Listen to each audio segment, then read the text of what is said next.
to see that improvement, the finishing at the rim and the ball handling to go along with what he already has in his bag really makes him that legitimate 3-tier scorer.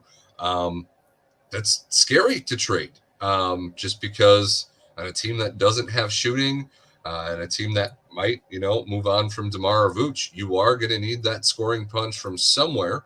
And obviously, I'm sure you get decent pieces back in a trade for either of those guys mentioned. But the way Coby has played really puts the Bulls in a tough spot once again because he is a restricted free agent. You have the bird rights. You have the opportunity to match any contract that he is offered.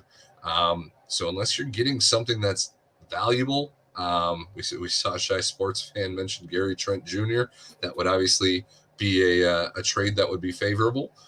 You're not losing out there if you're swapping Coby for Gary Trent.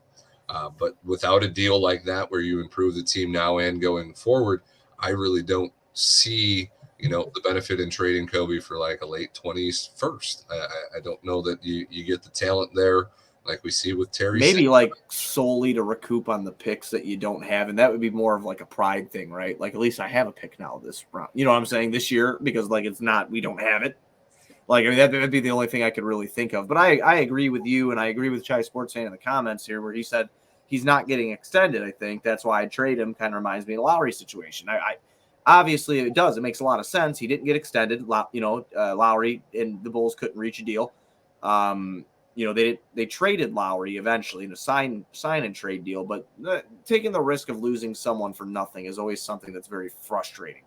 I keep underestimating this front office to a certain extent because didn't they have like the most sign and trades in a season?